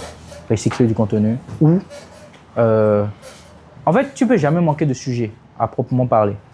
Parce que tu peux prendre une branche d'un sujet. Là, disons par exemple, tu as parlé de transit. Quelles sont les problématiques qui sont liées au transit par exemple? Retard de conteneurs. Voilà, retard de conteneurs. Retard de conteneurs, tu peux développer ça en deux parties. La cause des retards de conteneurs. Cause numéro 1, tu fais un contenu dessus. Cause numéro 2, tu fais un contenu dessus. Cette cause-là, qu'est-ce qui crée ça? Quelles sont les conséquences? Tu développes ça. Et tu peux faire ça de plusieurs manières. C'est-à-dire que tu peux refaire le même contenu, le même message sous plusieurs formes. Tu peux amener ça de plusieurs formes différentes. Les gens ne sont jamais fatigués de voir le même message à chaque fois, tout le temps. Et ça, c'est notre esprit qui nous fait comprendre que, vu qu'on est expert dans le domaine et qu'on se dit, ce domaine, il n'y a pas beaucoup de choses dedans, il n'y a pas beaucoup de choses à gratter pour faire du contenu de sang. Donc, il y a toujours des choses à gratter. Toujours. Et n'hésite pas à refaire le même message. Tu veux parler? Ok. N'hésite pas à refaire le même message. Tout le temps, continuellement. Vous avez des questions ici? Passe-lui. Bon, en fait, moi, la problématique, c'est pas plus les idées de contenu et tout. Parce que moi, bon, je m'en sors plus avec les IA. Tout ce qui est conseil IA, moi, je me sens très bien là-dedans. Le problème, c'est que, bon, dernièrement, j'ai eu ma certification, j'ai fait une école. Je sais pas si vous connaissez l'UMV. Ah, ok. Bon, on était même ensemble. Ok. Donc, c'est dernièrement, j'ai vu. Le problème, c'est que quand on a fait la formation, on a fait sur tout ce qui est marketing digital. Marianne. Oui, on a fait ça sur tout ce qui est marketing digital. Donc, dans la même formation, on a appris plusieurs compétences. Par exemple, le copywriting, et les montages vidéo, les affiches, tous ces trucs-là. Donc, à la fin, on se dit, mais maintenant, lequel prendre? Vu que, bon, on voit qu'on a capable de faire tout. Mais c'est bon, on n'est pas bon dans tout. Peut-être dans 2 ou bien dans 3. Mais on se dit, mais lequel vraiment prendre et rester focus sur ça. C'est ça qui m'a vraiment bloqué. Donc la compétence IA que tu vas apprendre, c'est ça? Voilà. Donc des fois, moi je dis, vu que moi je m'en sors plus avec les IA et autres, bon, les gens ne vont pas croire que bon, c'est trop facile, bien c'est trop truc là et autres, et ils vont banaliser par exemple les services. Ou un truc du genre. Quel service par exemple dans quel service tu t'en sors par exemple, mieux? je sais que bon, si je prends le copywriting, voilà, ça se fait vraiment. Copywriting à l'IA. Copywriting IA. Ok. Je pense que le problème, c'est que tu peux déposer ça là-bas pour m'avoir. Je pense que le problème, c'est que tu surestimes la capacité des entrepreneurs à avoir la flemme. Ok. Moi, je suis un entrepreneur. Je n'ai pas envie de me mettre moi-même à faire du copywriting, même si c'est avec l'IA. Tu comprends? Donc, j'engage quelqu'un pour qu'il puisse me faire mes pages de vente avec l'IA. Je lui dis même, fais ça avec l'IA. Ce sera mieux. L'IA ne se fatigue pas. Donc, j'ai une IA qui me permet de faire des scripts de vente. Je suis en mesure de payer une équipe qui va se charger de mon contenu. C'est-à-dire qu'ils vont utiliser mon IA pour faire les scripts de vente. Je vais les payer. Faire comment on appelle ça? Après avoir tourné, faire le montage et la miniature. Donc script, montage, miniature. Automatiquement. Et le montage, il y a des logiciels IA qui le font avec l'IA. Je le fais aussi avec de l'IA. Et super bien. Hein? Super bien. Quali. Ça s'appelle Submagic. Il faut payer un abonnement et vraiment c'est automatique et c'est super bien fait, comme un monteur professionnel. Et donc, on était même en train de travailler dessus. On va trouver une équipe qui va se charger de prendre mes contenus, de les mettre dans cette IA-là et de les publier sur les réseaux. Quel travail concrètement est-ce qu'il fait? À part utiliser l'intelligence artificielle pour faire ça. Et ça, c'est parce que j'ai la possibilité de payer quelqu'un pour ça. Et tu travailles avec des entrepreneurs qui ont aussi cette possibilité-là. Et donc, la peur que les gens ont, quand ils se disent que l'intelligence artificielle est là, ah, je vais perdre mon boulot, ah, je vais perdre mon boulot, c'est qu'ils sous-estiment vraiment la capacité des entrepreneurs à trouver de nouveaux métiers. La capacité des entrepreneurs à avoir la flemme d'utiliser l'intelligence artificielle eux-mêmes. Parce qu'un entrepreneur, il n'a pas envie de faire, même si la tâche n'est pas compliquée, un entrepreneur n'a pas envie de le faire. Un entrepreneur n'a pas envie de le faire. J'ai une caméra, j'ai appelé le capot qui m'aide à tout ça. Donc, un entrepreneur, c'est quelqu'un qui est prêt à te payer pour un travail, même si tu utilises l'intelligence artificielle. Peut-être que les entrepreneurs que tu vas côtoyer, c'est des entrepreneurs qui ont du mal à faire 100 000, 200 000 par mois. Forcément, ils vont vouloir faire quelques tâches. C'est obligé. Mais quand tu as un entrepreneur qui fait beaucoup d'argent, il est déjà habitué à engager des gens. Forcément, t'engager pour que tu puisses faire un travail qui va lui permettre de gagner du temps et par derrière de l'argent, forcément, il te paye pour ça. N'aie pas peur de ça. Ça, les gens ont trop peur, c'est parce qu'ils n'ont pas encore, ils sont pas encore assez devant pour comprendre qu'un entrepreneur peut payer pour des métiers comme ça. Non, pour du travail comme ça. Quelqu'un d'autre a une question? J'ai une question. Oui, vas-y. Vas-y. Faites pas ceci.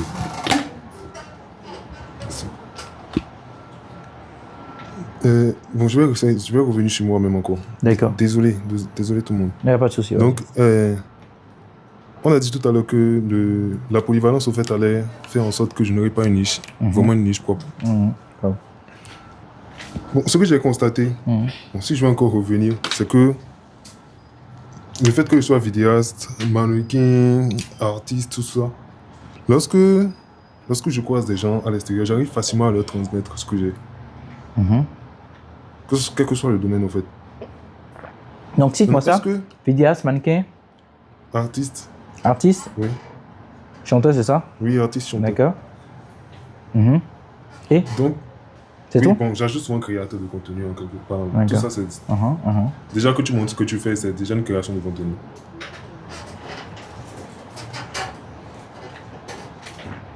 Un souci? Ok. Oui, vas-y, dis-moi. Ok. Déjà que tu montres ce que tu fais, c'est déjà une création de contenu. Maintenant, de côté, je mettais souvent aussi dans la musique, il y a ce que j'appelle le dédicace d'anniversaire. Donc, c'est surtout à partir de ça que je gagne vraiment. Parce qu'on sait ce qui se passe au niveau de la musique ici au Bénin, c'est vraiment chaud. Donc, à travers les dédicaces d'anniversaire, j'arrive facilement à me faire de l'argent. Donc, et en ce qui concerne les dédicaces d'anniversaire... À travers les dédicaces, c'est ça? Oui, d'anniversaire. En tant qu'artiste, c'est ça? Oui. D'accord. Oui. Donc, j'essaie juste de répondre à ta place, par exemple, si tu n'as pas envie de dédicacer directement à cette personne-là, quoi. D'accord. En quelque sorte, un service, mais musicalement. D'accord. Donc, et récemment, ça a baissé. C'est-à-dire, il n'y avait plus vraiment de clients et tout.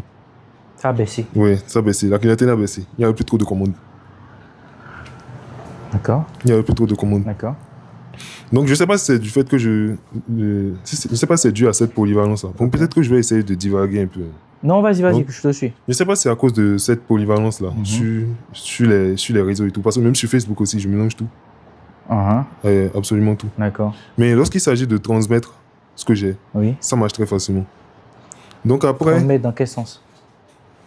Oui, partager. Par exemple, au niveau de la mode, par exemple, je peux te redonner confiance en toi pour que tu puisses marcher. Ok, tout ça. du coaching, c'est ça? Le coaching, exactement. Est-ce que tu as déjà vendu du coaching?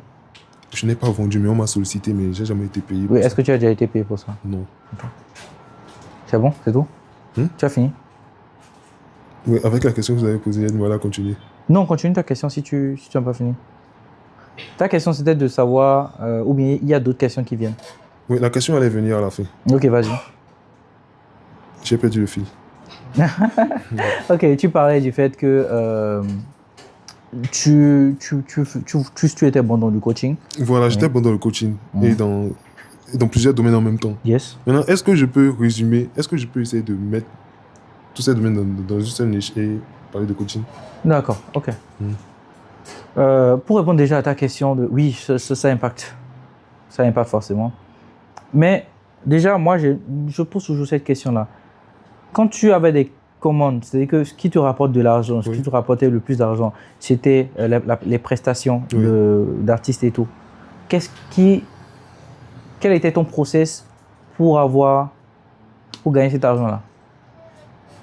D'où est-ce qu'il venait? Qu'est-ce que tu faisais pour qu'il vienne vers toi? C'était du bouche à oreille, c'était le contenu, c'était quoi? Oui, c'était le contenu. C'était le contenu? Oui, c'était le contenu. D'accord. Je poste à travers TikTok dans les commentaires d'autres commandes, donc ainsi de suite, quoi. Ok. Pourquoi tu ne fais pas plus de ça? Pourquoi je ne fais pas plus de ça? Je n'ai pas compris. Ok, on va aborder ça tout à l'heure. T'inquiète pas, on va aborder ça tout à l'heure. Ok. Deuxième chose, c'est on ne t'a jamais payé pour le coaching? Non, on ne m'a jamais payé pour le coaching. Mais tu aimes faire ça? Oui, j'aime faire ça. Ne fais pas. Ça te rapporte Ça te rapporte pas. Ne fais pas. Fais uniquement ce qui te rapporte de l'argent. Après, tu vas faire ce qui te plaît. Bon, déjà que l'autre a baissé et qu'il n'y a plus d'entrée d'argent, je fais comment? Non, l'autre n'a pas baissé. Tu as arrêté de faire ce qui marche, c'est tout. L'autre marchait. Oui, l'autre marche. Tu faisais quelque chose pour que ça marche. Oui. Pourquoi tu as arrêté de faire ça?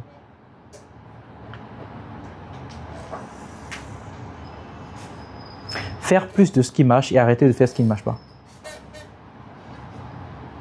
Simple. Tu crées du contenu et ça te rapporte des gens pour des prestations en tant qu'artiste. Fais que ça et fais ça. Fais ça à fond.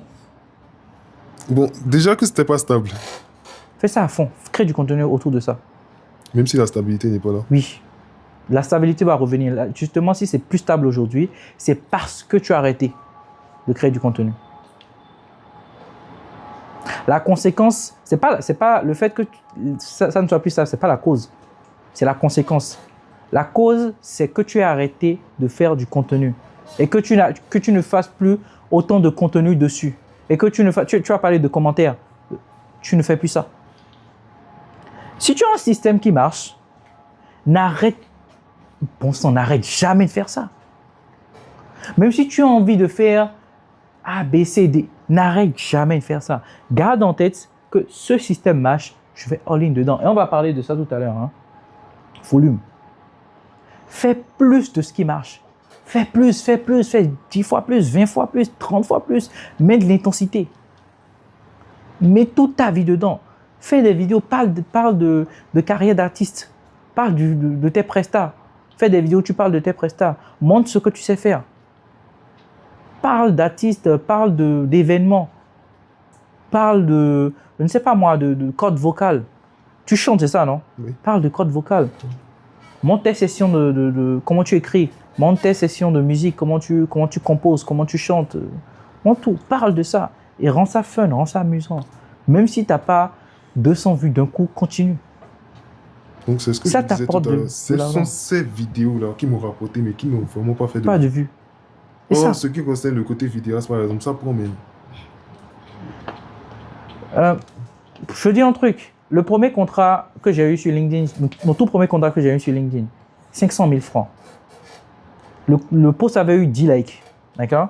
Et elle m'avait contacté par rapport à ce post-là. Et le pire, c'est que ce n'est pas elle qui a passé commande. Elle m'a recommandé à une amie à elle. C'est-à-dire qu'elle a tellement kiffé mes posts. Et je ne faisais pas beaucoup de likes. Hein. Moi, je faisais 10 likes, maximum 23 likes que j'ai fait à l'époque. Et elle kiffait mes posts. Elle trouvait que ça parlait. Et elle m'a recommandé à une de ses meilleures amies. C'est-à-dire que, regarde la puissance du truc. C'est-à-dire qu'elle s'est tellement identifiée.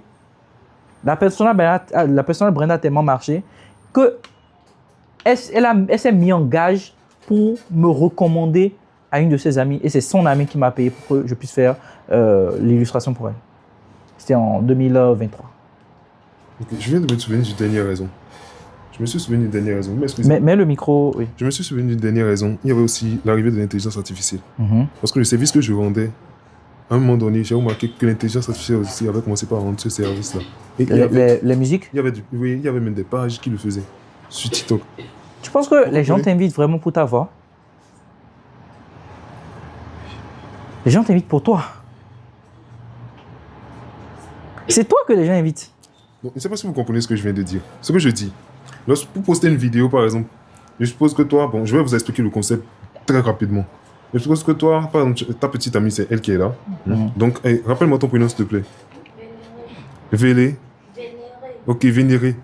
Et tu veux que je chante pour Vénéré, par exemple, pour son anniversaire. Et puis tu me fais la commande. Mais dès que tu vas découvrir que l'intelligence artificielle peut te permettre de le faire, bon, je pense que tu vas plus me contacter. C'est ce que je me suis dit. Ok, c'est des commandes que tu fais pour des gens, donc tu n'es pas en présentiel. Non, pas en présentiel. En présentiel, ça a son coût. Et déjà qu'il faut s'adapter aussi à la situation actuelle, c'est un peu chaud. Ok, là ça change les perspectives. Voilà. Effectivement. Là ça change les perspectives parce qu'il est inévitable que l'intelligence artificielle va changer les métiers. Et dans la musique, bien évidemment. Même si je ne pense pas que ce soit ça, parce que ce n'est pas encore hyper connu et les gens ne savent pas encore bien le faire. Par contre, tu peux, ça c'est un exemple que je te donne, c'est à toi de voir.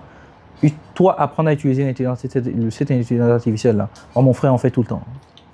Il m'embête avec ça tout le temps d'ailleurs. Il faut juste maîtriser l'outil et proposer ça en tant que service. C'est aussi un service IA. Ou, si tu as besoin de plus, tu te concentres sur un corps. À part ça, qu'est-ce qui te rapporte de l'argent? À part le domaine de la musique. Je dirais qu'il y a aussi la mode, mais c'est pas stable. Au fait, il n'y a aucune stabilité. Non, on s'en fout de la stabilité. Qu'est-ce qui rapporte à part après ça? Après ça, ce qui m'a vraiment fait entrer de l'argent, c'est la mode. La mode? Ouais. Ok. Très bien. Est-ce que tu as déjà tenté le coaching en soi? Le coaching? Tu as parlé du fait que tu aimais coacher, tu aimais montrer ce que tu savais faire et tout. Non, j'ai jamais parlé de ça. Tu n'as jamais parlé de ça. Comment peut-être pas parler de ça? Comment tu as déjà parlé de ça pour voir si tu auras des clients? Test. Okay. Parce que la mode, bon, moi je ne pourrais pas te conseiller sur la mode parce que c'est un truc physique. Oui. C'est un truc un peu plus niché, c'est un truc très. Mais moi je te conseillerais de tester le coaching. Ça pourrait parler aux gens. Ça marche très bien. Okay. Ça marche très bien. En fonction de tout ce qu'on a appris, par exemple, bon, durant l'école freelance, que ce soit le média buyer, le copywriting, tout ça.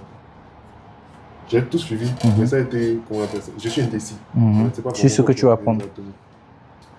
Bien. Alors, moi je te dirais une chose. Déjà, première chose que tu vas faire, si tu aimes vraiment coacher les gens, commence à parler de ça. Fais ça pendant 1-2 semaines. Vois ce que ça donne. Vois ce que ça donne. Si les gens sont réceptifs par rapport à ça. Si les gens ne sont pas réceptifs par rapport à ça, ne force pas. D'accord? Ce que tu vas plutôt faire, c'est d'aller te tourner vers notre corps de métier. Parce qu'on est d'accord que l'intelligence artificielle change les règles. D'accord? L'intelligence artificielle, qu'on le veuille ou non, change les règles. Et aujourd'hui, si tu veux faire de l'argent, soit tu te lances dans une compétence IA, soit tu vas faire quelque chose qui te plaît. Si c'est le coaching qui te plaît, tu te lances. Mais si tu te lances et que ça ne marche pas, tu es dans l'école des freelances, c'est ça, non? Tu as une compétence, tu choisis un au hasard. Copywriting. Lance-toi. Donc, la deuxième partie, la plus importante, vraiment cette partie, on va aller rapidement, mais de manière hyper succincte. Donc, les clés principales d'un solopreneur, d'un freelance qui scale. Encore une fois, je répète, scaler, c'est passer de 500, 1000, 1500 euros à 2000, 5000, 10 000, 15 000 euros. C'est très important parce que ça ne sert à rien de rester au même revenu si vous voulez être entrepreneur. Un entrepreneur, c'est quelqu'un qui cherche le scale. C'est quelqu'un qui cherche à gagner beaucoup plus d'argent à chaque fois qu'il cherche à s'améliorer. Donc, il y a 4 clés. Première clé, le volume. Deuxième clé, Toby, le volume. Troisième clé, le volume. Très important à garder en tête. Le volume. Alors, on en parlait tout à l'heure et à la problématique de ce qu'il disait. Tu fais un truc, ça marche, ça marchait du moins, et ça a arrêté de marcher. Le seul truc qui a changé, c'est que tu as arrêté de faire. Tu as arrêté de mettre du volume. Tu as arrêté de mettre de l'intensité. Tu crées du contenu. Ça te rapporte un client par semaine au moins. Le mois d'après, tu as arrêté d'avoir des clients. Tu te poses la question, pourquoi? On vérifie, on voit que tu as arrêté de faire du contenu ou tu en fais beaucoup moins. Volume. Si tu as un process d'acquisition client qui marche, mets-y de l'intensité. Votre business ne sera jamais parfait. Votre process d'acquisition ne sera jamais parfait. Chacun d'entre vous a son process d'acquisition. Lui fait du TikTok. Toi, si tu fais TikTok, d'autres font de la publicité. Certains, c'est de la prospection. D'autres, c'est de la création de contenu. De toute façon, vous aurez toujours, à un moment, vous allez toujours trouver un système d'acquisition. Vous allez toujours trouver quelque chose qui va vous rapporter de l'argent. Quelque chose qui va vous ramener du cash flow. Qui va ramener de la trésorerie. Juste, faites plus de ce qui marche.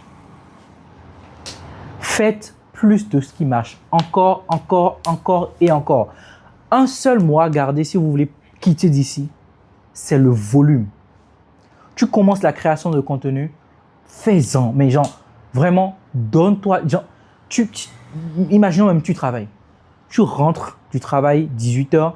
De 18h à 20h, tu peux programmer plein de posts. Il te faut quoi? 10 minutes, 15 minutes pour faire un post bien réfléchi ou 30 minutes pour faire un post bien réfléchi. Tu en fais 2 ou 3, 4 que tu peux schedule, que tu peux programmer sur les réseaux sociaux. Faites du volume. Faites du volume. Restez dans le volume. Et la quatrième clé, c'est l'entêtement malgré l'échec. J'adore raconter cette histoire. C'est quand même beau. En 2021, fin 2021, j'ai failli aller en prison. Parce que j'ai prospecté une vieille dame qui avait une entreprise de... Voilà, je ne me rappelle plus. Il y avait une entreprise, en tout cas, et je voulais la prospecter pour... j'étais illustrateur, pour lui faire des illustrations. Je pense que ça doit être en rapport avec une école maternelle qu'elle faisait, elle était maîtresse ou un truc comme ça. Bon, moi je commençais. Moi j'étais vraiment un entêté de malade. Quand je dis aux gens, les gens ne me croient pas. Quelqu'un disait aujourd'hui qu'il prospectait 50 personnes en une semaine. Moi je prospectais 100 personnes, plus de 100 personnes par jour. Plus de 100 personnes par jour. Pas 50, plus de 100 personnes. Chaque jour, je prospectais. Je vivais que pour ça. Et donc, ce qui s'est passé, c'est que forcément, à un moment, ça coince. Forcément, tu reçois des insultes. Hein. Ça, c'est habituel. Je suis déjà habitué. J'étais déjà habitué à l'époque. Des insultes de féticheurs, arnaqueurs. On est au Bénin. Arnaqueurs. Vraiment, les insultes. Ne m'écrivez plus jamais. Qui vous a donné mon mail, etc. Et il y a cette dame en particulier. Elle m'a fait la misère. Elle m'a fait la misère. Elle a contacté des agences ici. D'accord? Il y avait une agence de... Je ne sais pas si c'était un commissariat ou une agence. J'ai reçu une convocation.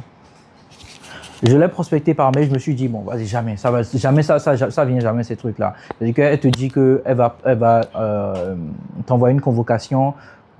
Pour quelle raison elle a envoyé une convocation? J'ai juste prospecté, quoi. Enfin, c'est rien. Et en plus, elle est en France. Ça va jamais venir ici. Eh bien oui. J'ai reçu une convocation. J'ai eu la trouille de ma vie. En 2021, j'avais 20 ans. J'ai eu la trouille de ma vie. Et heureusement, on a trouvé une conciliation. Bon, je ne vais pas rentrer dans les détails, mais on a trouvé une conciliation. Et elle a laissé tomber. Mais après ça, j'étais tombé dans une dépression pas possible. Mais le problème, c'est quoi? Est-ce que j'avais le choix? Je ne m'en étais pas donné. Pour moi, c'était réussir ou mourir. Genre, littéralement. Dans ma tête, c'était réussir ou mourir parce que je ne vais jamais... Alors, sincèrement, entre nous, je préférerais... bon, ça va passer sur YouTube, mais je préférerais plutôt qu'aller travailler à nouveau dans une entreprise.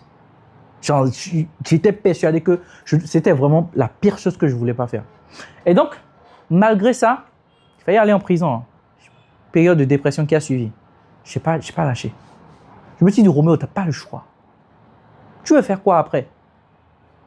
Tu veux faire quoi? Tu veux donner raison à tes parents qui pensent que l'illustration ne donne rien. Tu veux donner raison à tes parents qui pensent que tu ne vas foutre rien de ta vie. Moi, j'ai un trait toxique.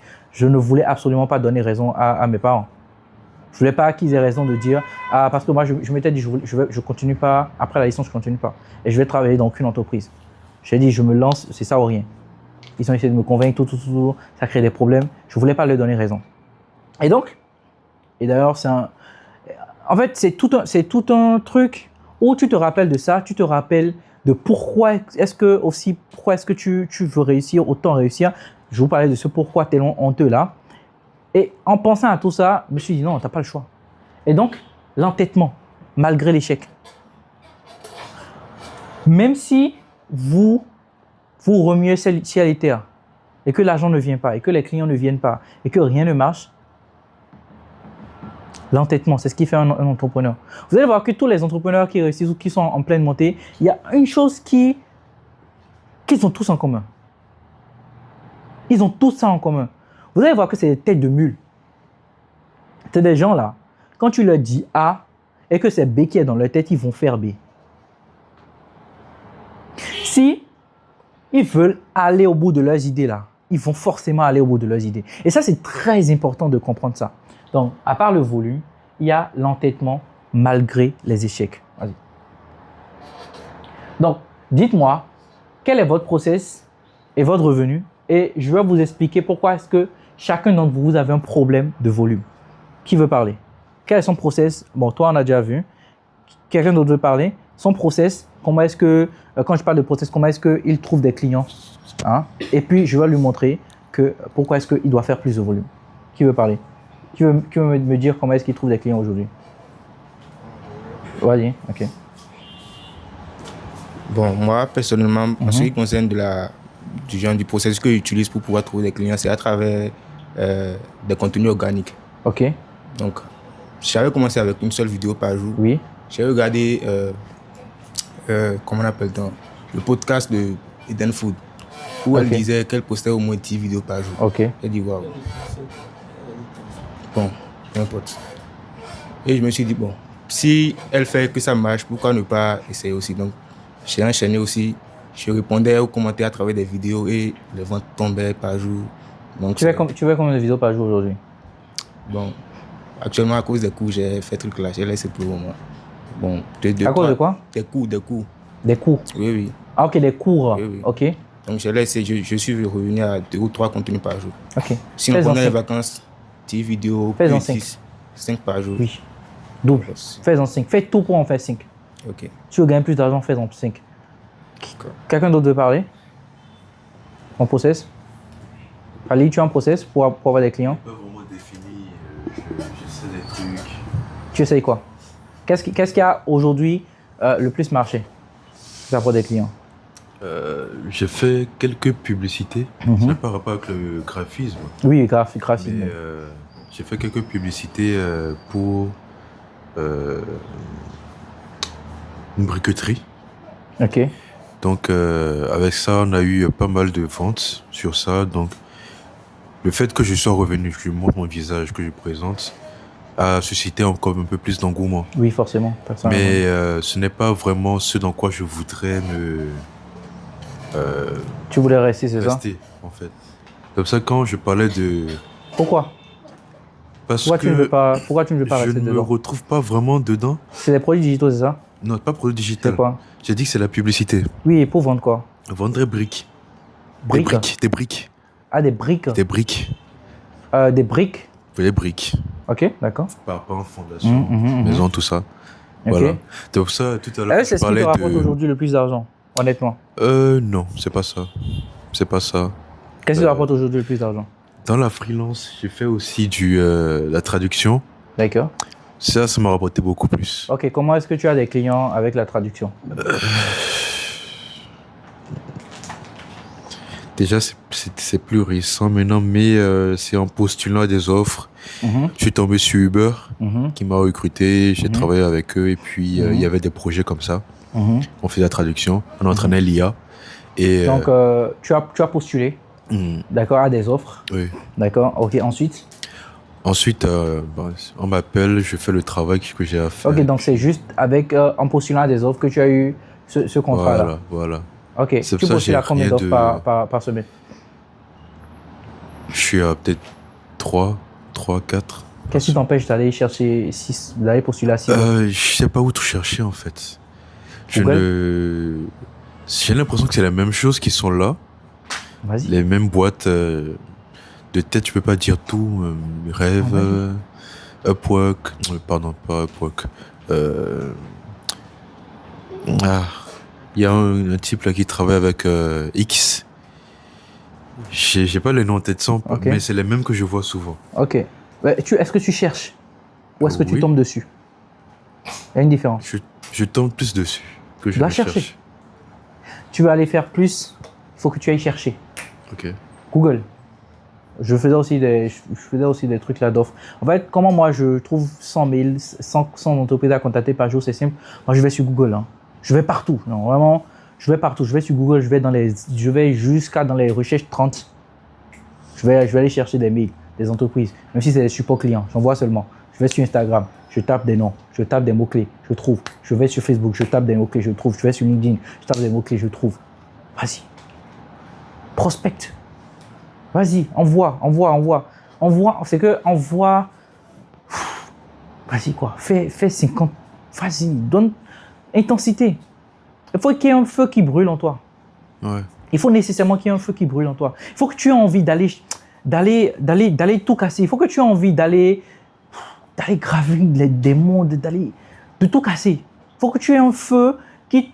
C'est que les gens se disent en fait, mais c'est qui ce gars? Quand je dis que je prospecte plus de 100 entreprises par jour, les gens ne me comprennent pas. C'est qui ce gars en fait? D'où est-ce qu'il sort? Tu dois faire des choses qui sortent de la norme. Ça, c'est les choses que tout le monde fait. Attendre les offres, aller chercher une offre, 2 offres par semaine, aller espérer qu'ils répondent, etc. Pas plus. Deviens hustler. Tu dois être fou dans ta tête. Tu dois te dire, ah non, moi je suis plus fou que tous. Parce que je veux réussir plus que tous. Donc je vais faire des actions que tous ne font pas. Tu te dis, moi c'était ma mentale. Hein. Qui est en mesure de prospecter 100 entreprises par jour? Personne, je vais le faire. J'ai une question pour vous. Comment est-ce que vous faites pour prospecter 100 entreprises? Parce que je suppose que ce n'est pas la même chose pour laquelle vous prospectez. Non, tu dois avoir un système. Tu dois avoir un système. D'accord? Tu dois avoir un système de prospection bien établi. Alors, je pense que j'ai parlé de ça dans la prochaine slide. Un système. Tu dois avoir un système, un process. Et c'est ce qui va te permettre d'être rapide. Non, parce que forcément, si c'est que tu dois faire un message par personne, non, c'est compliqué. Ouais. Non, c'est compliqué. Si c'est que ton process d'acquisition, c'est l'audit, d'accord, tu ne vas pas faire un audit à la personne d'abord. D'accord? Imagine que tu as une boîte avec qui tu veux faire un audit pour leur montrer la valeur que tu peux leur apporter et tout. Tu vas tout simplement aller avoir un petit message d'accroche qui est variable, qui n'est pas variable plutôt. C'est-à-dire que tu peux envoyer à plusieurs personnes à la fois. Tu l'envoies à plusieurs personnes, mais il faut que ce soit un message qui sorte du lot. Voilà, à l'époque, ça marchait bien. Aujourd'hui, si tu fais un message qui sort du lot, tu vas juste passer pour quelqu'un qui veut se sentir un peu... Parce que c'est déjà trop. Aujourd'hui, ce qui marche mieux en prospection, c'est de faire un truc très simple. Hello, j'espère que vous allez bien. Je suis Funnel Builder. Est-ce que je peux vous aider? Ou bien hello. Vraiment un truc très simple. Hein, vraiment très simple comme ça. Ça fait moins forceur et ça marche super bien aujourd'hui. Un message très simple comme ça. Tu envoies... Vas-y quoi, tu envoies. Tu dois avoir un feu en toi qui brûle. D'accord. Après, tu es dans le programme. Ouais. Tu es dans le programme, tu me contactes. Après, on peut voir en fonction des réponses ou bien en fonction de ton domaine en particulier, on va voir quel message d'accroche. Mais les messages d'accroche, c'est super important. Mais il faut que ce soit un process clair. Quand un client répond à ton message d'accroche, qu'est-ce que tu fais après? Si tu passes par l'audit, ok, il te répond, au moins il t'a répondu, tu peux faire un petit audit. Tu vois, mais ça, c'est l'erreur que les gens font, c'est de faire un audit à un entrepreneur qui ne va jamais leur répondre.